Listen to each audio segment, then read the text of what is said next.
Thank you very much. Thank you everyone for coming here today.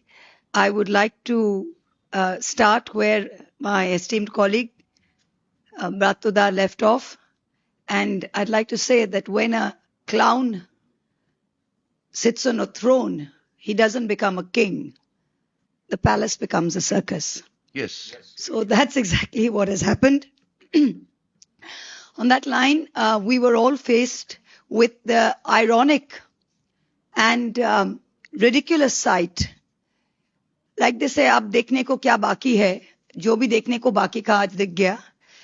The Honorable Home Minister of India is declaring a charge sheet against the people of Bengal. And you've called the BJP, wherever it's in power, and all its leaders, including the Home Minister, has called us Bengalis, all of us sitting in this room. You've called us Bangladeshis, you've called us Rohingyas, you've harassed us and beaten us in every BJP-ruled state. And today you have released a charge sheet that you don't declare the government as criminals, you've declared every Bengali as a criminal. And you do it in 4 steps. First, you insult us, then you deprive us, then you criminalize us, and then you harass us. Now, I'm not going to reply to any charge sheet that Mr. Shah puts out because, again, as Bratuda says, we'd like to remind him of his own charge sheet. His own charge sheet runs into so many pages that he's got to put out something to divert attention from it. This is the same Amit Shah who was declared a Taripar, a fugitive by a special court in his own state, who was persona non grata in his own state, who couldn't enter his own state. This is his legal biography. These are his credentials. And he's standing before a camera to declare a charge sheet against Mamata Banerjee. I mean, the audacity, as we say in Bengali, ashportata dakhen. Really, ashportata dakhen. He's talking about charge sheets. I know a thing or two about the charge sheets in his ministry, having been subjected to a little of the fun myself in the last 2 years. So the Ministry of Home Affairs reports to him. The Enforcement Directorate reports to him. What is the record of the Enforcement Directorate? Since 2014, the ED has filed nearly 6,000 cases, 98% against opposition leaders. You've convicted 25 people. That is a conviction rate of 0.42%. That is your conviction rate. The leader of the opposition in Bengal has 20 plus FIRs against him, some for very serious charges. He's walking free. An ex-MP, Brij Bhushan Singh, accused of harassment, walking free. Own women wrestlers from BJP states sitting on the streets, manhandled by Delhi police, walking free. Shame. 28 of Modi ji's own cabinet face serious criminal cases. And this is the party that's releasing a charge sheet. The man who was declared a Taripar, Mr. Amit Shah, you have protected the harasser who harassed the wrestlers. You have been unable to do anything in Manipur. Manipur has bled continuously for the last 3 years. Under your watch, you have managed to do nothing. You have not even managed to secure our own parliament where people came in and burst smoke bombs.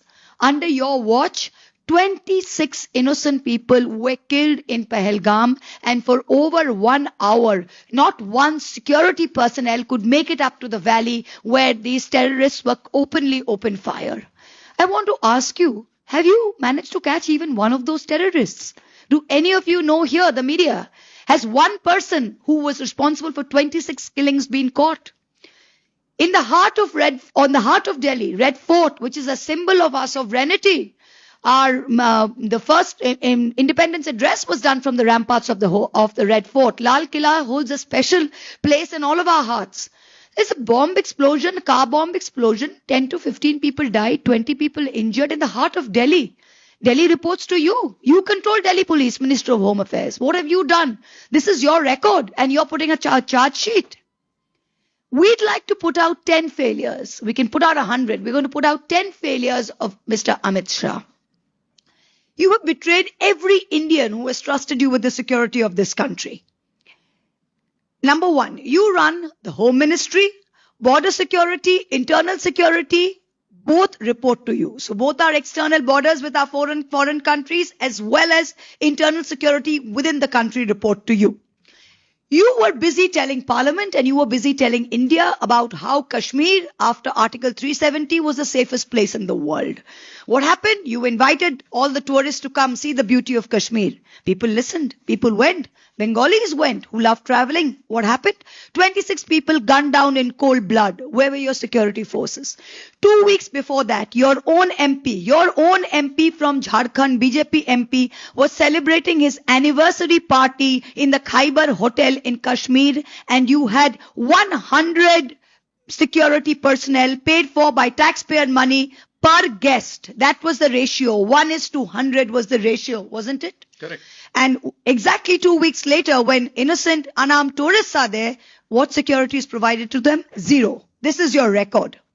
Red Fort, meters from where the Prime Minister has his address every year, nothing. You haven't yet done anything. Even today, 4 kilometers. 4 kilometers from Amit Shah's house. There you go. There you go. He lives right there. When we are going to Parliament every day, they close off the road. We have to wait for 15 minutes because Mr. Shah, ironically, who is responsible from all our security, is so busy keeping himself secure that he forgets to look after the security of the nation. Every day, it's the same thing.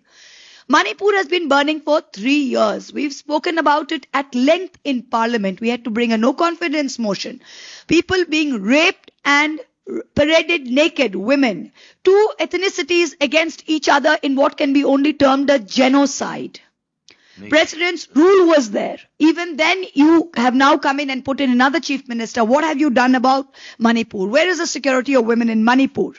2 men jumped into the Lok Sabha chamber in 2023 on a pass from one of your MPs. If any of us had done it, my God, we would have all been in jail by now, and possibly in Sabarmati jail only. Since you're so fond of putting up MPs and putting them away there. What's happened? Where are those people? What action has been taken? Tripura. Tripura is a state that has both BJP at the center and at the state. 97% of its border has been fenced. Who are you blaming for infiltration here? Who are you blaming? You keep telling us about Onupraveshkari, about Ghuspetia, about infiltrators. In a question in the Rajya Sabha last month, what did Mr. Shah's ministry tell us? In the past 10 years in Bengal, only 3,500 Bangladeshis have been sent back to Bangladesh. In 10 years. Where are the lakhs and crores? You are not doing SIR because you want to send back infiltrators, because there are no infiltrators. In Bihar, you use the same excuse. After SIR was finished, we asked what were the numbers of foreigners you found. You had found 230 Nepali Hindu women who were married to Biharis. That was the extent of your infiltrators. So please stop the dog whistling. You are doing SIR to disenfranchise valid citizens. That's the only reason you're doing this. What else are you doing? You're starving Bengal of funds.